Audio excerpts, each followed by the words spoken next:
तस्य पतये देवानां सिद्धदेवानाम् उदितः शशङ्खचक्रं सकृतकुण्डलं श्वेतवस्त्रं सहसारक्षणम् आरक्षणदेतः स्वीकृतम्।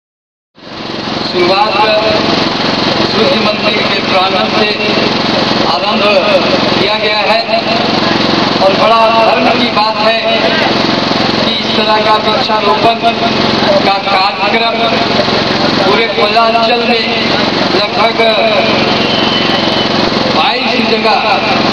22 जगहों पर आज का कार्यक्रम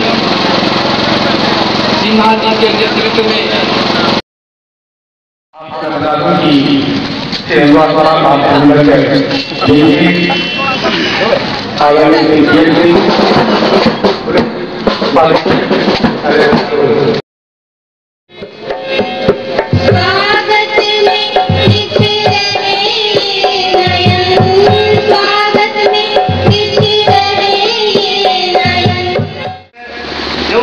में मिलेगी। आगे भी हम इस कार्यक्रम को चलाएंगे और जो यहाँ पर उपस्थित हुए हैं हमारे नौजवान साथी, हमारे सम्मानित अतिथि, इलेक्ट्रॉनिक मीडिया के पत्रकार बंधु और प्रिंट मीडिया का पत्रकार बंधु, आज इस समारोह को चार चांद लगाने निश्चित है।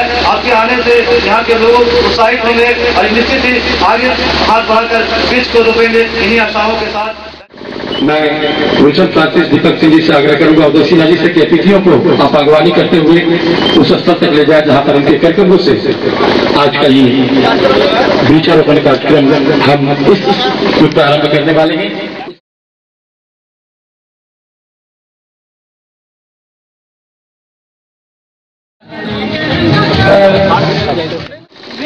भला मुझे क्या हानि है? बहुत हानि होगी। तुम मुझे काटोगे तो पर्यावरण प्रदूषित होगा और वर्षा कम होगी, सूखा पड़ेगा और तुम्हें अच्छे अच्छे फल और सब्जियां नहीं मिलेगी। और आजकल जो गर्मियां पड़ रही है उसका कारण स्वयं तुम हो। तुमने तो मेरी आंखें खोल दी। मुझे पता नहीं था कि मैं कितना बड़ा अनर्थ कर रहा हूँ। अब से मैं कभी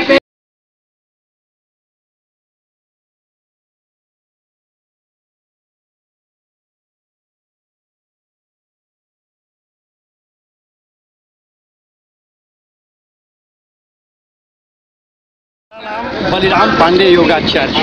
बलराम जी बताएं कि आज आप लोग वृक्षारोपण कर रहे हैं, जितने बुजुर्ग हैं वृक्षारोपण कर रहे हैं, क्या सोचकर आज बुजुर्गों को इस तरह से उतरना पड़ा?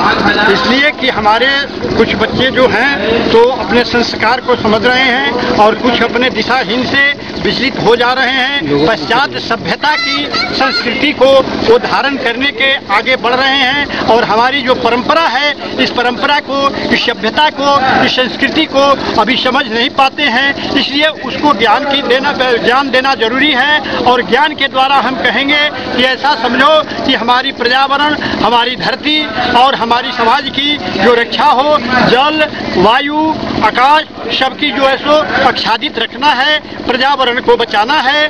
पर्यावरण का कारण यही है, परि माने चार और आवरण माने आच्छादित। ये आच्छादित चारों दिशाओं का पर्यावरण करती है और सबको ये जीवन का मूल सृष्टि का द्योतक है।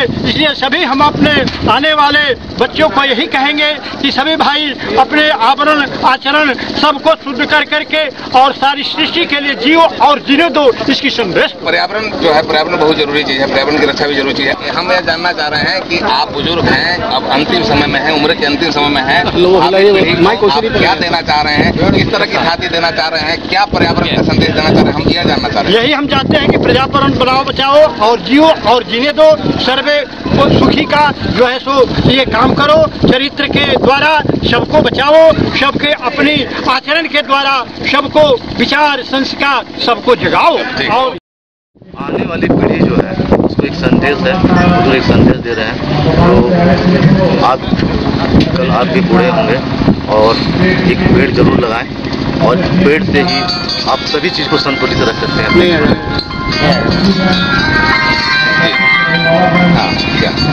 जिससे पर्यावरण खत्म हो सकता है, पर पर्यावरण को समस्या आ रहा है और अगर एक एक नौजवान अगर पेड़ लगाएंगे तो निश्चित रूप से पर्यावरण की समस्या दूर होगी।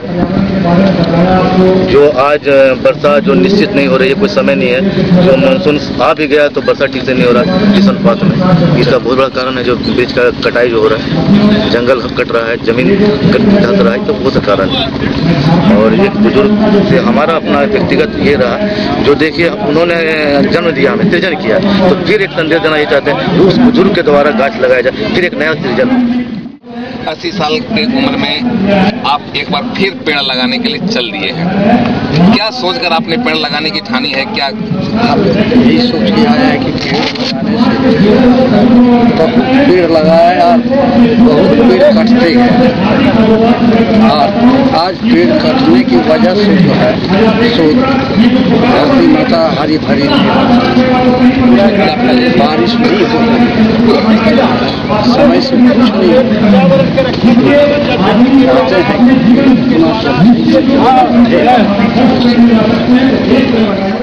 केवल आप अपने कपड़े और गाड़ी और तमाम साजो सज्जा की चीज, बिल्डिंग बनाना, घर बनाना, खेत खरीदना, जमीन खरीदना, उसके लिए आप दौड़ते हैं।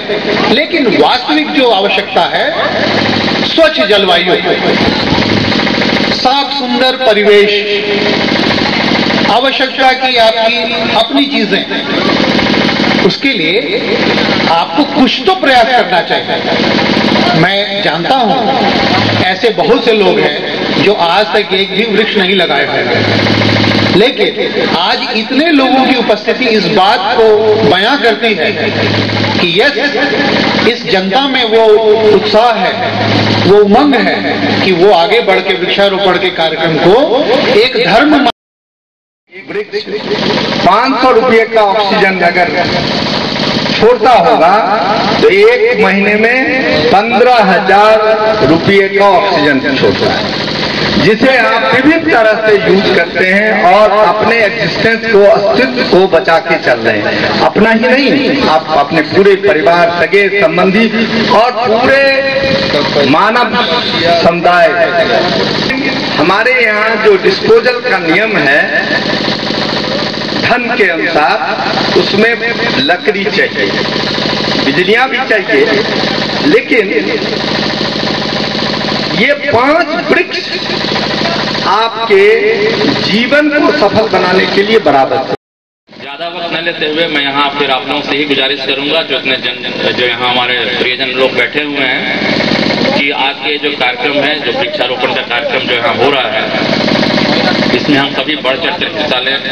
ऐसे कार्यक्रम बार बार हों, इसके लिए भी हम लोग बढ़ चढ़ कर अपने प्रस्ताव लाएं और क्षेत्र की तरफ से ऐसे कार्यक्रम में जो भी सहायता देनी होगी वो बीएन के क्षेत्र की तरफ से जरूर दिया जाएगा, क्योंकि एक सामाजिक कार्य है और इसमें हमारा जो कोयला क्षेत्र है हमेशा सहायता करता रहा है। और मैं धन्यवाद देता हूं हमारे मंचासीन अतिथियों का, जिन्होंने अपना समय, जो व्यस्त समय है उनमें से निकाल कर यहाँ आए। हमारे पत्रकार बंधु जो लोग बोकारो से और यहाँ लोकल जो आए हैं, उन्होंने भी अपना समय निकाला, उनको मैं धन्यवाद देता हूँ और इन्हीं सपने के साथ मैं वाणी को विराम देता हूँ। Thank you.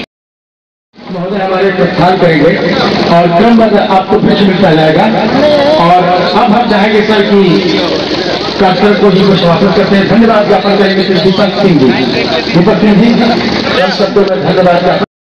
हम यह जानना चाहेंगे कि आज बुजुर्गों ने जिस तरीके से किया है, वृक्षारोपण का कार्यक्रम किया है, क्या मानते हैं बुजुर्गों का इस तरह की पहल जो किया गया है, कितना आपके वन विभाग के लिए और पर्यावरण के लिए कितना बहुत अनुकूल है? यह इन्होंने जो कार्यक्रम किया है बुजुर्गों ने, ये यहाँ के जनता का एक दायित्व है, क्योंकि यह कार्य जनता के लिए है। आज की आवश्यकता केवल प्रदूषण पर नियंत्रण ही नहीं है, बल्कि संसाधनों की बढ़ोतरी भी जरूरत है, क्योंकि यहाँ की जो भारत की जनसंख्या बहुत ज़्यादा बढ़ रही है और 1 अरब 20 करोड़ आज हो गया है हम लोग की संख्या। इसको सप्लाई करने के लिए सबसे पहले जो जलावन की आवश्यकता है, उसके बाद फल, फूल, बीज, पत्ते गत्ते इत्यादि तमाम की आवश्यकता है। हर घर में फर्नीचर की आवश्यकता है, घर बनने ही बनने हैं। इन सबों को पूरा करने के लिए संसाधन जुटाने ही होंगे और प्राकृतिक रिसोर्स के रूप में, संसाधन के रूप में यदि वृक्ष गांव के लोग या आपकी जनता, यहाँ के बुजुर्ग या बच्चे कोई भी लगाते हैं तो बिल्कुल ही प्रासंगिक है, क्योंकि आने वाले समय में हमें ज़्यादा से ज़्यादा आवश्यकताएं बढ़ रही हैं। इसको सप्लाई करने के लिए अपने पास पहले से ही डिमांड एंड सप्लाई में बहुत हैवी गैप है। हम लोग को विदेशों से इंपोर्ट करना पड़ रहा है। जो मीडिया पेपर छापती है वो न्यूज़ प्रिंट विदेशों से इंपोर्ट करना पड़ रहा है, जिस पे बच्चे पढ़ते हैं वो इंपोर्ट करना पड़ रहा है। हम लोग अपने कागजात तक अपने से प्रोड्यूस नहीं कर पा रहे हैं। तो हमें अगर प्राकृतिक संसाधन हम अगर नहीं बढ़ाएंगे तो हम कभी भी विदेशों पर ही आश्रित रहेंगे और खरीदते रहेंगे। वन विभाग कितना उत्साहित हुआ इस तरह की पहल से? मुझे लगता है कि यह एक युग प्रवर्तक, कम से कम इस क्षेत्र के लिए युग प्रवर्तक एक कार्य किया गया है यहाँ के लोगों के द्वारा। और मैं उदय शंकर सिन्हा जी की भूरी भूरी प्रशंसा करूँगा कि उन्होंने उम्र और हर कठिनाइयों को ताक पे रखते हुए इतना बड़ा चैलेंज स्वीकार किया है। बेरमो फुसरो के इतने कठिन क्षेत्र में, हैवी इकोनॉमिक जोन में उन्होंने ऐसा काम किया है। मैं उसकी तहे दिल से प्रशंसा